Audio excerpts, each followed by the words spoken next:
दोस्तों नमस्ते। हमारा जो ब्लॉग चल रहा था वो था बीकानेर से 16-311 ट्रेन से चलकर मडगांव तक जाने का था और इसमें हमने 3 ब्लॉग हमारे बना चुके थे। अप टू बड़ौदा तक हम बना चुके थे। बड़ौदा स्टेशन के बाद आज जो हमारा ब्लॉग है वह बड़ौदा से आगे सूरत तक चलेगा। जैसे आप देख रहे हैं बड़ौदा स्टेशन था, संस्कारी नगरी या कल्चरल सिटी के नाम से इसको खिताब मिला हुआ है और कला नगरी या सिटी ऑफ आर्ट का भी इसको खिताब मिला हुआ है। बड़ौदा जंक्शन रेलवे का कोड है BRC और ये गुजरात का प्रमुख स्टेशन है। यहाँ से लगभग 170 ट्रेनें प्रतिदिन यहाँ से शुरू होती हैं और समाप्त होती हैं, इसलिए ये A ग्रेड का रेलवे स्टेशन में कहलाता है। ये स्टेशन 1861 में बड़ौदा और मध्य भारत के बीच में रेल कंपनी द्वारा बनाया गया था और 1954 में भारतीय रेलवे द्वारा मूल स्टेशन को तोड़कर ध्वस्त कर मौजूदा इमारत अब नया वाला इन्होंने बनाई है। 9 जनवरी 2010 को बड़ौदा ने अपनी 150वीं वर्षगांठ भी मनाई है। ये रेलवे स्टेशन गायकवाड़ शासक महाराजा खांडेराव द्वारा बनाया गया था। बड़ौदा भारत का सबसे ज़्यादा व्यस्ततम शहर है। गुजरात का सबसे ज़्यादा व्यस्ततम शहर है। साथ ही भारतीय रेलवे पश्चिम जम्मू का प्रमुख पड़ाव स्थल भी है। यहाँ से 170 ट्रेन प्रतिदिन शुरू होती है और समाप्ति होती है। बड़ौदा में एक इलेक्ट्रिक लोको शेड भी है।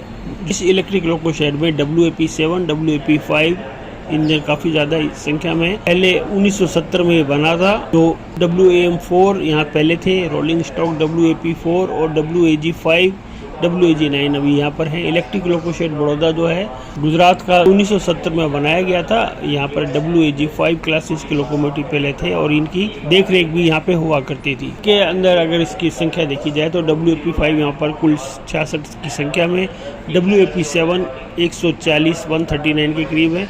Total 205 locomotive Baroda BRC loco shed के अंदर सिचुएटेड है। बड़ौदा शहर विश्वामित्री नदी के किनारे पर बसा हुआ है। 141 किलोमीटर ये गांधीनगर से दूर है। नेशनल हाईवे 8 पर ये सिचुएटेड है और जो कि दिल्ली और मुंबई को कनेक्ट करता है बड़ौदा से।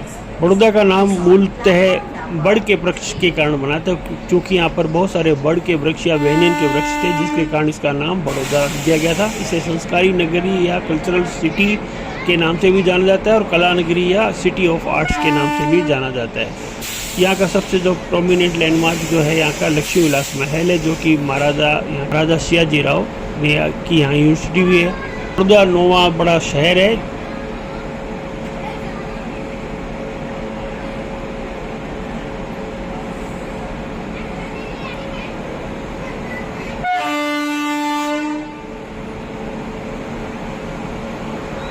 बड़ौदा के में कुल 7 प्लेटफॉर्म के साथ ही काफ़ी लंबा स्टेशन है। प्लेटफॉर्म 1 से 6 को जोड़ने वाली 2 पैदल ओवरब्रिज FOB हैं और प्लेटफॉर्म 2 और 3 और 6 में स्लाइडिंग रैंप भी हैं। प्लेटफॉर्म 1 में एक्सकेलेटर है। स्टेशन के 2 निकास द्वार या एग्जिट द्वार हैं। एक प्लेटफॉर्म नंबर 1 के माध्यम से जो पुराने शहर महाराजा सयाजीराव यूनिवर्सिटी ऑफ बड़ौदा और सेंट्रल बस स्टैंड की ओर खुलता है, जबकि दूसरा प्लेटफॉर्म नंबर 6 की ओर है, जो अब नया शहर अलकापुरी की तरफ खुलता है। प्लेटफॉर्म नंबर 6 704 मीटर लंबा सबसे लंबा प्लेटफॉर्म है। प्लेटफॉर्म 6 पे यूज एंड टॉयलेट सुविधा भी उपलब्ध है। बड़ौदा में ही भारतीय रेलवे के अधिकारियों के लिए एक अल्मा मैटर है। बड़ौदा से लालबाग में प्रताप विलास के अंदर 55 एकड़ जमीन के अंदर घने जंगल में स्थित है। यहाँ भारतीय रेलवे अधिकारियों के सभी स्तरों के प्रोबेशनरी से लेके GMs के प्रशिक्षण यहीं प्रदान किए जाते हैं। इस कॉलेज की स्थापना 1930 में देहरादून में हुई थी। अब ये बड़ौदा के अंदर है। प्रताप विलास के अंदर हरे भरे लॉन से घिरा हुआ है और ये संपत्ति बड़ौदा के पूर्व शासक गायकवाड़ों से रेलवे ने खरीदी थी। यहाँ पर मोर और अन्य प्रवासी पक्षी भी बहुतायत से पाए जाते हैं। और इस प्रकार हमारी गाड़ी अब बड़ौदा से रवाना हो गई है और बड़ौदा को गुड बाय कहते हुए आगे की यात्रा हम सुचारू रूप से चालू करते हैं। तो बने रहिए हमारे साथ। मैं आपका दोस्त Rakesh Sharma. Thank you friends.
हमारी ट्रेन गोरेडिया स्टेशन को स्किप करते हुए स्पीड देखिए बड़ी फास्ट।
हमारी गाड़ी 16311 कोचुवेली एक्सप्रेस भरूच को स्किप करते हुए जा रही है।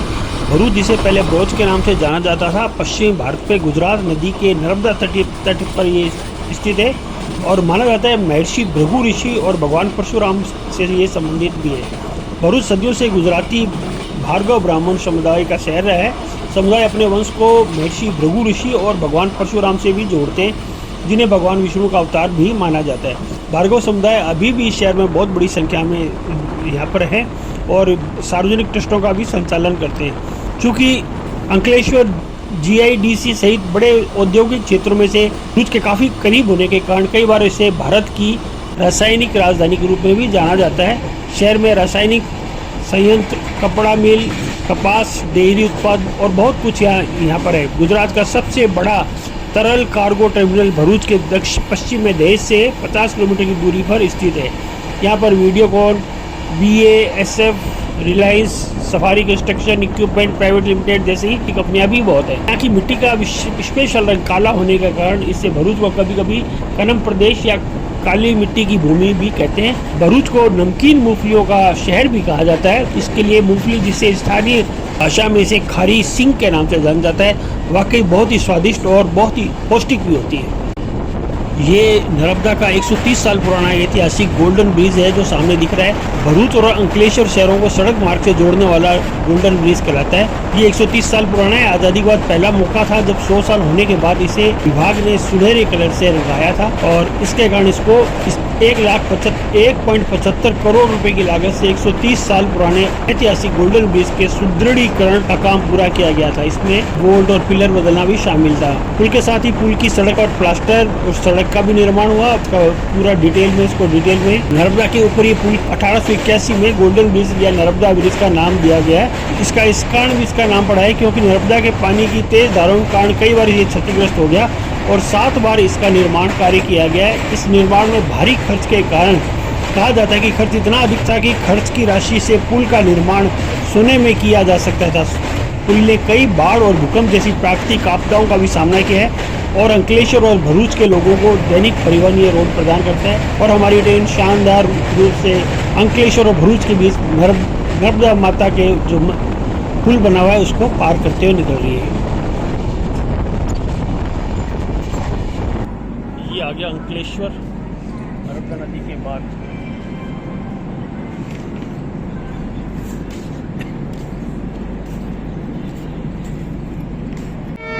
और अब हमारी ट्रेन अंकलेश्वर शहर आ गई है। अंकलेश्वर भरूच जिले के अंदर आता है और बड़ौदा डिवीजन के अंदर वेस्टर्न जोन में आता है। इस स्टेशन पर 87 ट्रेनें रुकती हैं। एक ट्रेन यहीं से ओरिजिनेट होती है, यहीं समाप्त होती है। अंकलेश्वर भरू से 14 किलोमीटर की दूरी पर स्थित है। Ankleshwar industrial association AIA Gujarat औद्योगिक विकास निगम यहाँ के सबसे बड़े संगठन है, जिनमें 2000 से अधिक उद्योग पंजीकृत हैं। यह शहर गुजरात औद्योगिक विकास निगम GIDC नामक औद्योगिक टाउनशिप के लिए जाना जाता है। अंकलेश्वर में ONGC तेल एंड प्राकृतिक गैस निगम लिमिटेड का भी कार्यालय है। अंकलेश्वर में 1500 से भी अधिक 1500 से अधिक रासायनिक संयंत्र केमिकल प्लांट है, जो कीटनाशक, फार्मास्यूटिकल, रसायन, पेंट और अन्य ऐसे उत्पादों का भी यहाँ उत्पादन करते हैं। GIDC ने पूरे भारत में बड़ी संख्या में उद्योगियों को आकर्षित करने के लिए व्यापार मेला भी यहाँ लगाता है। यहाँ के siemens, ABB, Asian brown bravery और GM जैसी बहुराष्ट्रीय कंपनियों के भी कार्यालय अंकलेश्वर में भी है। अंकलेश्वर की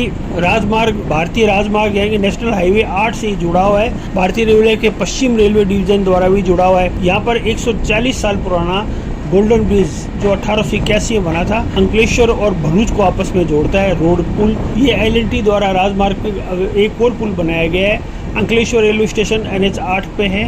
अंकलेश्वर सिटी या नोटेबल पर्सन अगर की बात करें तो सानिया अंकलेश्वरिया, भारतीय अभिनेत्री शहनाज अय्यर, भारतीय लेखक स्वामीनाथन अय्यर की वाइफ और अहमद पटेल के नाम उल्लेखनीय है।